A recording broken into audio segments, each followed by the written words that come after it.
This video is sponsored by the Financial Revival Group and my own bailout.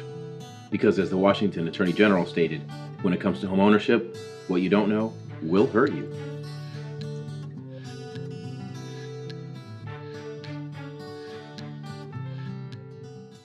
My teleprompter. Obviously, I did put some notes down, but I'm not sure I can read it without my glasses. All across the country, homeowners have had enough in dealing with these banks, and they are telling their stories here at Mortgage Movies Journal. Now, those are homeowners at a recent membership meeting who are publicly sharing their stories about how Financial Revival Group helped them come out on top when dealing with banks who typically violate the law and who have no desire to work with homeowners whatsoever. One is that it allowed us to tuck a fair amount of money away. That we took all that money, instead of paying the bank for the house, we took that money and stuffed it into an account. And that we had easy access to. We can pull it all out today if we had to. Because right now, today, I feel that we're in a lot better spot today. I don't have to worrying about how bad we are upside down on our house. What are we going to do? How are we going to do it? Yeah, Howard was right. We've known each other a long time, and he actually helped us with our first home up in Marysville. The plan was for us, we have two boys, the plan was for us to stay in that house about 10 years till our youngest son got out of high school. We lived right next to the high school. Get our sons graduated from high school, off to college, sell the house, use the equity in the house, like everybody's supposed to be able to do, and then to be able to downsize and start, looking at retirement. What ended up happening very shortly, we got into the house, everything was going great. We took out a second to make some home improvements, to pay off some bills, again, just to be able to work on it from a financial standpoint, to set ourselves up for college educations and retirement. About 2010 or so, our value of our house was in the toilet of about $100,000. And ultimately it went to almost $180,000 in the hole. This is not the plan. This is not working out how it's supposed to happen. So the first call I made was to Old West Mortgage. Is there something we can do? Can we do a refinance? Can we do a loan mod? What can we do? Eric's first comment to me, well, you can stop paying on your house. I thought he was ludicrous.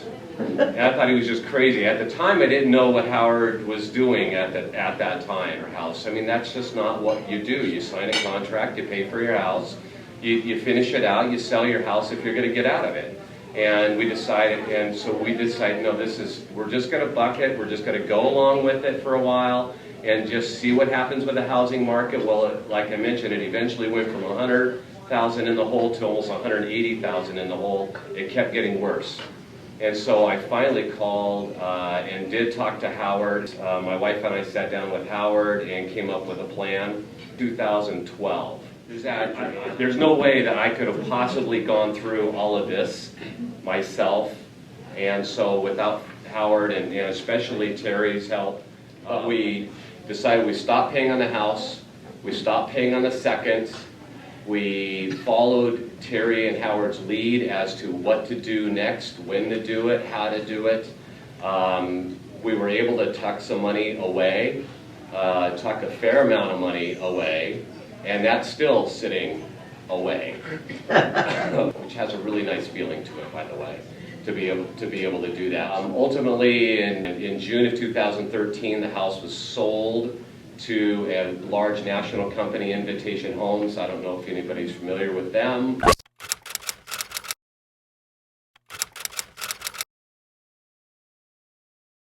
So we moved in August of 2013 into a rental house right here not too far from Lake Stevens. And the plan is right now is to stay in a rental for a while until we can get back and continue to tuck money away. We're able to save some money and help our two boys pay for some of their college educations.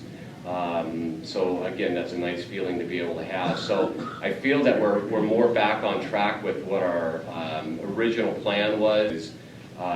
When we had initially looked at that house and we bought it, we go, okay, that's our American dream, and then it fell right into the toilet, and it was getting worse.